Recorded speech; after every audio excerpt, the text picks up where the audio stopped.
Utter humiliation threatened to consume Rosalind as she sat unchaperoned and outcast in high society's glittering dining hall. Suddenly cold silk brushed her bare arm. An elderly aristocrat slid into the booth, her voice a desperate hiss. "Smile brilliantly, my dear. Tonight you are my nephew's beloved bride-to-be." Gaslight flickered against the crystal chandeliers of the Langham Hotel, casting a warm, golden glow over London's most ruthless battlefield, the Grand Dining Room. It was the winter of 1883, a season where reputations were forged and shattered between courses of roasted pheasant and spun sugar desserts. Rosalind Fairchild sat alone at a corner table, staring at the intricate silver pattern on her dessert fork, praying the plush velvet curtains would somehow swallow her whole. Dining unchaperoned in such an establishment was a severe breach of etiquette, yet she had no choice. Her employer, the notoriously absent-minded Mrs. Haverham, had dashed out in a panic over a misplaced emerald brooch, leaving Rosalind a mere governess stranded among the wolves of polite society. She was no stranger to these wolves. Only 3 years prior, Rosalind had been one of them. She was the cherished daughter of Baron Fairchild, destined to marry into a comfortable, respected lineage. But a catastrophic failure in her father's shipping investments had swept away their fortune overnight, leaving the family destitute, and her father broken. The swiftness of her social exile had been staggering. The invitations ceased. The warm smiles turned to icy stares, and worst of all, Lord Frederick Astor, the man who had sworn eternal devotion to her, had broken their engagement via a terse, cowardly letter delivered by a footman. Now through the sea of taffeta and tailored evening coats she saw him. Frederick was seated 3 tables away, flanked by his sycophantic friends. His pale, sharp eyes found hers, and his lips curled into a cruel, knowing smirk. He leaned over, whispering something to his companion, who promptly erupted into a cruel, braying laugh. The sound pierced the low hum of the dining room, a hot needle of shame driving straight into Rosalind's chest. She lifted her chin, refusing to let the tears stinging her eyes fall, her knuckles turning white as she gripped the silk of her worn, twice-mended evening gown. She was moments away from fleeing into the freezing December night when the rustle of heavy silk announced an unexpected arrival. A woman of formidable presence slid smoothly into the vacant velvet bench opposite Rosalind. She was draped in midnight blue velvet, a collar of spectacular diamonds resting against her throat. Her silver hair was piled high in an impeccable coiffure, and she leaned heavily on an ebony cane topped with a silver griffin. Rosalind's breath hitched. She recognized the matriarch instantly. Lady Bessie Stanhope, the Dowager Countess of Lichfield. She was an undisputed titan of the ton, a woman whose mere whisper could launch a debutante to the pinnacle of society, or cast a family into permanent obscurity. "Do not look so utterly terrified," child Lady Bessie murmured, her voice carrying the dry, crisp authority of autumn leaves. She did not look at Rosalind directly. Instead, she gave a polite, aristocratic nod toward an empty corner of the room, as though greeting an old friend. "I require a favor, and you, Miss Fairchild, require a miracle." Rosalind blinked, her heart hammering against her ribs. "My lady, I am afraid you have mistaken me for someone else. I am simply, you are Rosalind Fairchild, daughter of the late Baron Fairchild, currently employed as a glorified nanny for the Haverhams, a position that is beneath your intellect and your breeding." Lady Bessie interrupted seamlessly, her dark eyes flashing with sharp intelligence. "I know precisely who you are. More importantly, I know you are currently the target of Frederick Astor's pathetic ridicule, a man whose spine is composed entirely of damp paper. Now listen to me very carefully." Lady Bessie leaned forward, the scent of expensive lavender water and old wealth enveloping them. "In approximately 3 minutes, my nephew will enter this dining room," the Dowager whispered, her tone dropping an octave into something urgent and perilous. He has just returned from an extended tour of the continent, and he is walking straight into an ambush. Lady Montgomery and her dreadful screeching parakeet of a daughter Cressida are lying in wait near the vestibule. Lady Montgomery has bribed a waiter to spill soup on Cressida the moment my nephew approaches, ensuring he is forced to escort her to a private parlour to recover. Once the door closes, Lady Montgomery will scream compromise. He will be forced to marry the girl by the end of the week. Rosalind's eyes widened at the sheer audacity of the scheme. It was a classic trap, brutal and legally binding in the eyes of their suffocating social circles. Why are you telling me this? My lady, because my nephew is Abraham William Kelly, the Duke of Kelly. Bessie replied, her grip tightening on her griffin-headed cane. And I will see him dragged behind a carriage through Hyde Park before I let him marry a Montgomery. He needs a shield, a definitive, undeniable reason to walk right past that dreadful woman and her snare. The Countess turned her piercing gaze fully upon Rosalind. When Abraham arrives at this table, you will smile brilliantly. You will look at him with the profound, sickening devotion of a woman deeply in love. Because, as of this very second, Miss Fairchild, you are going to pretend you are my nephew's fiancée. Rosalind gasped softly, leaning back against the velvet cushion. A duke. My lady, that is impossible. No one would believe it. I have nothing. Look at me. My gown is 3 seasons old. I am unchaperoned, and society considers me ruined. The scandal. The scandal is exactly what will make it believable, Bessie hissed, leaning closer. A secret, passionate romance born out of defiance. It is positively scandalous, which means London society will devour it without questioning the logistics. They love a tragic heroine swept off her feet. Now I am not asking you to do this out of the goodness of your heart. Play your part convincingly tonight. Keep the Montgomery clause out of my family. And tomorrow morning, a sum of £10,000 will be deposited into an account under your name, along with the deed to a very comfortable, very private estate in Cornwall. £10,000. It was an astronomical sum. It was salvation. It was independence. It meant her younger sister, currently suffering in a miserable charity school, could have a proper education and a comfortable life.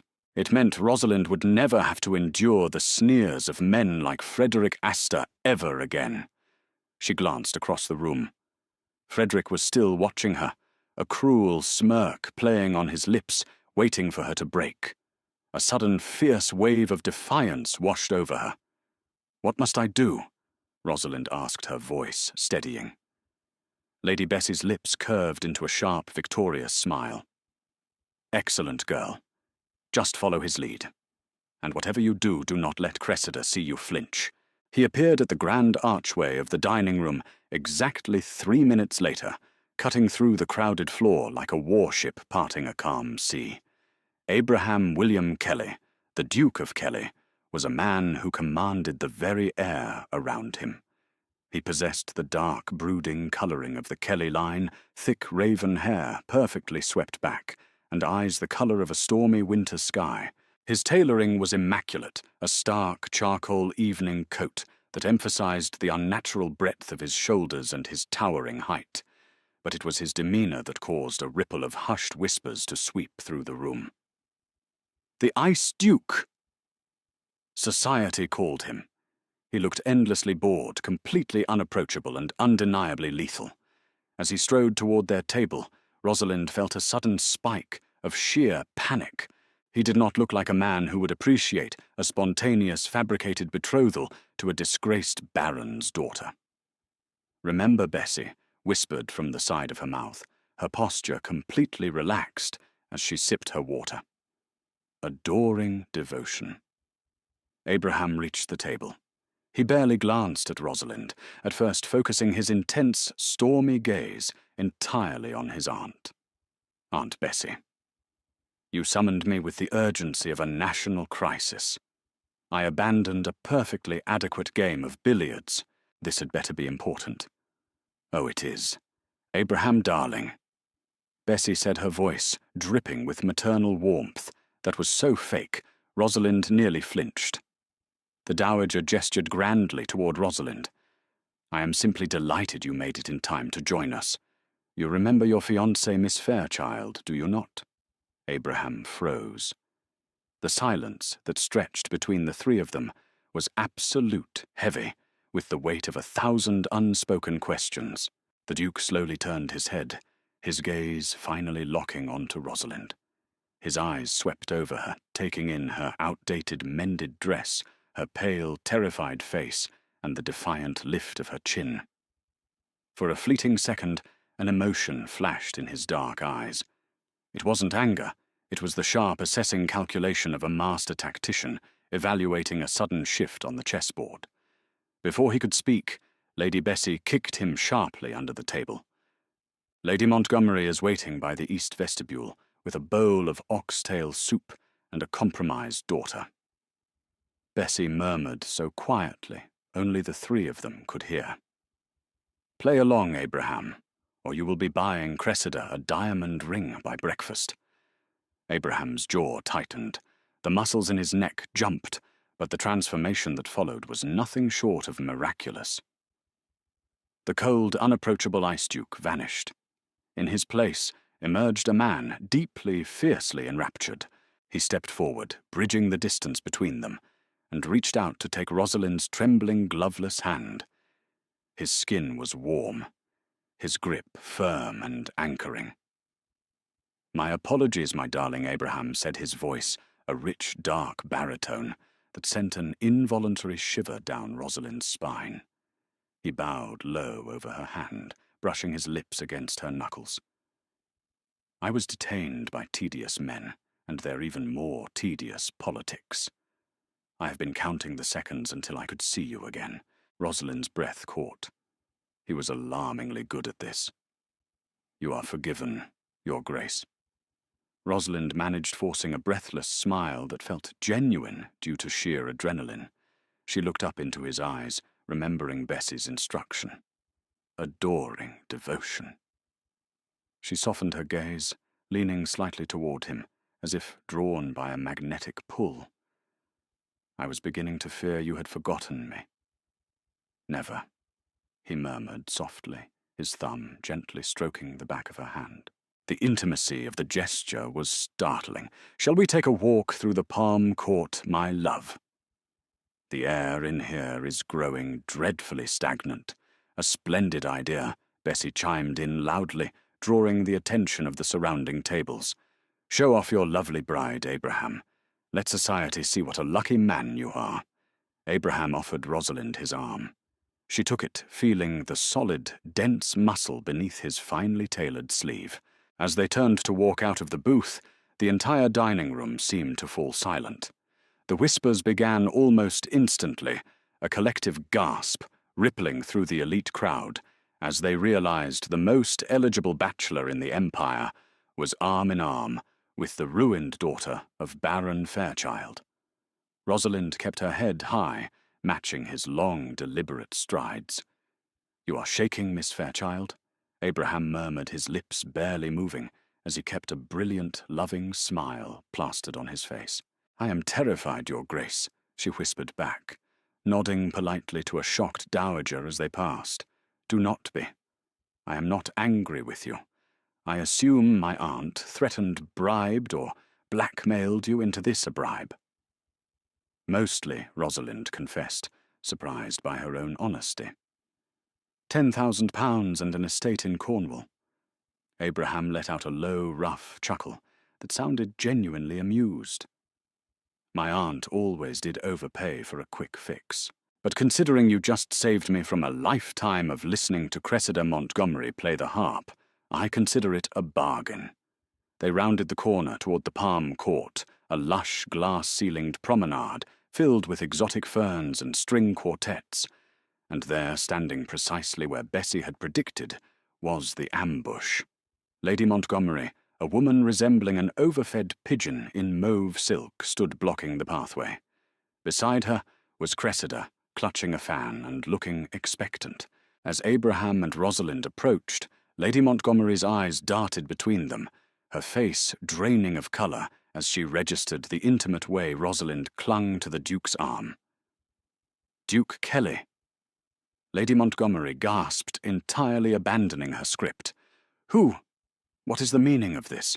Who is this woman hanging upon your arm?" Abraham stopped pulling Rosalind, just a fraction closer to his side, presenting a united, impenetrable front. Lady Montgomery Abraham said smoothly, his tone returning to freezing politeness. "Allow me to introduce my fiancée, Miss Rosalind Fairchild.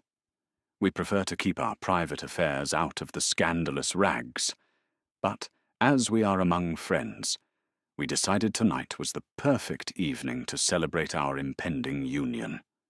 Cressida let out a strangled squeak, dropping her fan. "Fiancé, but she is penniless. Her father is a ruined man. She is a nobody." The crude outburst echoed in the quiet promenade. Rosalind felt a flash of old shame, but Abraham's hand tightened over hers, anchoring her to the present. He did not speak. He didn't need to. He simply looked at Rosalind, yielding the floor to her. Taking a deep breath, Rosalind channeled every ounce of her aristocratic upbringing, the education she had maintained even in poverty. She offered Cressida a smile of profound, devastating pity.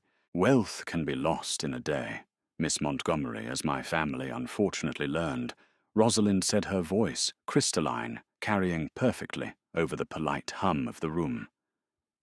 "But grace, intellect, and dignity are inherent.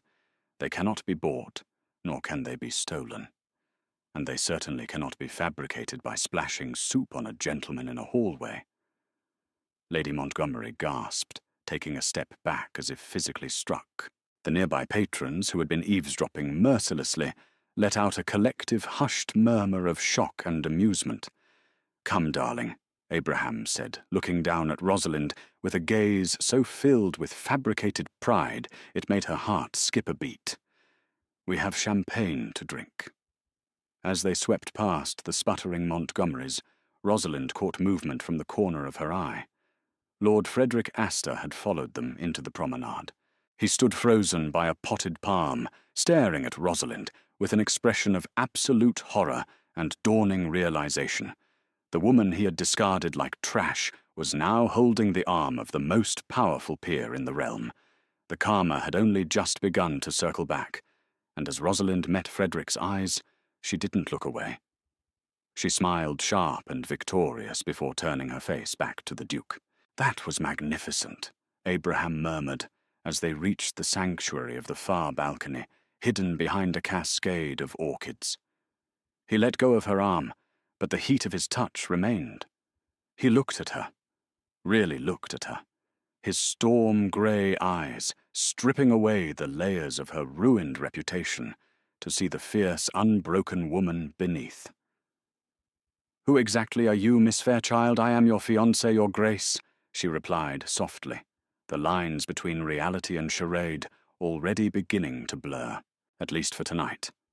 Gossip is the lifeblood of London society, and for 3 glorious weeks the whirlwind romance between the Ice Duke and the disgraced Baron's daughter dominated every drawing room from Mayfair to Belgravia. The charade, initially born of sheer desperation, and Lady Bessie's tactical genius, had rapidly morphed into an unbreakable alliance. Rosalind Fairchild no longer wore mended taffeta. Financed by a discreet ironclad contract with the Kelly estate, she was draped in Parisian silks and heirloom sapphires, attending the season's most exclusive events on the arm of Abraham William Kelly. To the glittering ton, they were the epitome of an intoxicating love match. Yet behind the heavy mahogany doors of Kelly House, the lines between their fabricated devotion and a terrifying, undeniable reality were beginning to blur. Abraham's lingering touches, the way his stormy eyes darkened when she laughed, and the fierce, possessive grip of his hand upon her waist during waltzes felt violently real. Rosalind found herself dreading the day the season would end, the day their contract would expire, and she would be sent away to the promised estate in Cornwall. The ultimate test of their performance arrived in late January. Invitations had been issued to Marlborough House for a grand winter ball, hosted by His Royal Highness Albert Edward, the Prince of Wales. It was a dizzying display of royal excess, teeming with real historical power players. Lady Randolph Churchill was holding court near the punch bowls, her legendary wit drawing crowds, while Consuelo Isnaga, the formidable Duchess of Manchester, surveyed the room through a diamond-encrusted lorgnette. Rosalind, resplendent in an ivory satin gown embroidered with silver thread, stood near the terrace doors, momentarily separated from Abraham, who had been cornered by the prince for a discussion on naval fleet expansions. The crisp winter air seeped through the glass panes, offering a brief respite from the suffocating heat of 1,000 wax candles. She was entirely unprepared for the viper waiting in the shadows. A breathtaking ascent, Rosalind, a slick, venomous voice murmured from behind the velvet drapes. From a destitute governess to the future Duchess of Kelly in under a month. It is a fairy tale. Pity I know exactly how to burn the storybook to ashes. Rosalind froze. Lord Frederick Astor stepped out from the alcove, his face flushed with champagne and bitter, consuming envy. The man who had callously broken her heart 3 years ago now looked at her with a dangerous mix of desperation and malice. His tailored suit could not hide the frantic, manic energy vibrating through him. "You have no power here." "Lord Astor, Rosalind," said her voice, dripping with the icy poise she had learned from the Duke. She turned to leave, but Frederick moved swiftly, blocking her path to the ballroom. "I have more power than you could possibly fathom," Frederick hissed, pulling a folded sheaf of parchment from his breast pocket. "Did you truly believe society would just accept your miraculous return? I have spent the last 3 weeks digging into your father's ruined shipping empire. And look what my investigators discovered." He waved the papers inches from her face. "These are forged ledgers, Rosalind. Sworn affidavits from dockmasters and financiers. They detail how Baron Fairchild did not merely lose his fortune to bad investments. They prove he embezzled thousands of pounds from the Crown's maritime funds before he died. Treason, embezzlement, and fraud. The blood drained from Rosalind's face. That is a lie. My father was an honourable man. His debts were settled. You fabricated these. Of course I did." Frederick smiled, a cruel, ugly stretching of his lips. "But the press will not care. The Pall Mall Gazette will print it by tomorrow afternoon. The scandal will not just ruin your dead father's name, it will completely destroy the Duke of Kelly's impeccable reputation. He will be forced to cast you into the gutter where you belong." Rosalind's breath hitched. She could endure her own ruin, she had survived it once before. But Abraham, the man who had shielded her, who had looked at her with genuine respect and fiery admiration, she couldn't let his noble house be dragged through the mud because of her. "What do you want?" she whispered, her voice trembling with barely suppressed rage. Frederick's eyes gleamed with greedy triumph. "My own investments have suffered terribly lately. I require a loan. £50,000 drawn directly from the Duke's private accounts, delivered to me by tomorrow morning. You will convince him to pay it, or I destroy you both." Before Rosalind could formulate a response, a shadow fell over them. The temperature in the alcove seemed to drop by 10 degrees. "You are making a profound miscalculation." Astor, a low, lethal baritone, resonated through the shadows. Abraham emerged from the ballroom's glow, his face a mask of absolute, terrifying calm. His storm-grey eyes were locked onto Frederick, and he moved with the predatory grace of a wolf cornering a wounded stag. Lady Bessie's lessons in social warfare paled in comparison to the sheer, unadulterated menace radiating from the Ice Duke. Frederick stumbled backward, hurriedly stuffing the forged ledgers back into his pocket. "Your Grace, I was merely catching up with an old acquaintance. You were attempting to extort my fiancé, Abraham corrected smoothly, stepping protectively in front of Rosalind. He did not raise his voice, but the deadly quiet of his tone was far more terrifying than a shout. You threatened her father's legacy and, by extension, my own house. It is a bold strategy for a man who is utterly bankrupt. Frederick's face turned the color of ash. Do not insult my intelligence, Abraham interrupted. He reached inside his own tailored evening coat and produced a crisp, heavily stamped document. When Rosalind first mentioned your name at the Langham, I took the liberty of looking into your sudden interest in my affairs. You see, Asta, a man of my station does not merely react to threats, he preempts them. Abraham casually tossed the document onto a silver-side table. Those are your promissory notes. Every single gambling debt, every failed investment, every desperate loan you have taken out over the past 3 years. I bought them all yesterday afternoon from Boring Brothers and Company. I own your estates, your townhouse, and the very clothes on your miserable back. Rosalind gasped softly, her hand flying to her mouth. The sheer scale of Abraham's retaliation was staggering. He had not just protected her, he had meticulously dismantled her greatest tormentor. You cannot do this. Frederick stammered, sweat beading on his forehead.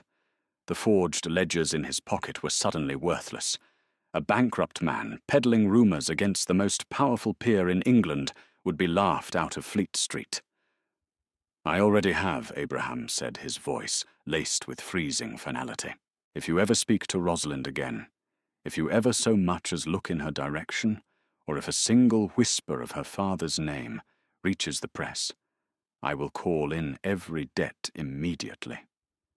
You will be dragged from your bed and thrown into Fleet Prison before dawn. Now get out of my sight. Frederick did not say another word. Stripped of his pride, his wealth, and his vengeance, he turned and fled the alcove, disappearing into the crowded ballroom like a ghost banished to the dark. Silence descended upon the terrace. The distant strains of a Strauss waltz drifted through the glass doors, mingling with the erratic beating of Rosalind's heart. Abraham turned to her, the terrifying ice in his demeanour instantly melting into something warm, vulnerable, and profoundly gentle. He reached out his gloved hands, gently cupping her face. "Did he hurt you?" Abraham asked, his thumb brushing a stray curl from her cheek. "No," Rosalind breathed, looking up into the storm-grey eyes she had come to adore. "You bought his debts? All of them, Abraham, that must have cost a fortune. He insulted my future Duchess. He is lucky I did not challenge him to a duel in Hyde Park," Abraham murmured, stepping closer until the heavy silk of her gown brushed against his tailored legs. Rosalind looked down her heart, aching with a sudden sharp sorrow. "But I am not your future Duchess, Abraham. The season is nearly over. Our contract." "Damn the contract," Abraham whispered fiercely. He dropped to one knee, right there on the marble floor of the royal terrace. The gaslight caught the sharp angles of his face, illuminating the absolute sincerity in his gaze. "The contract was my aunt's creation, a desperate shield against society. But what I feel for you, Rosalind, defies any ledger or law. You are brave, brilliant, and you possess a fire that has completely consumed my heart. I do not want a charade. I want a lifetime." He reached into his pocket and produced a ring, not a Kelly heirloom, but a stunning, delicate sapphire, surrounded by diamonds, chosen entirely for her. "Rosalind Fairchild, will you do me the profound honour of becoming my wife? In truth, in law, and in love." Tears finally spilled over Rosalind's lashes, not from shame, but from a joy so overwhelming it stole her breath. She thought of the cold, lonely nights she had spent dreaming of a rescue, never realizing that true salvation would come from standing her ground alongside a man who matched her fierce spirit. Yes, she wept, pulling him up by his lapels. Yes, Abraham, with all my heart. He kissed her, then a deeply passionate, unyielding vow that sealed their fates together. This dramatic twist of fortune was not merely a romantic fantasy.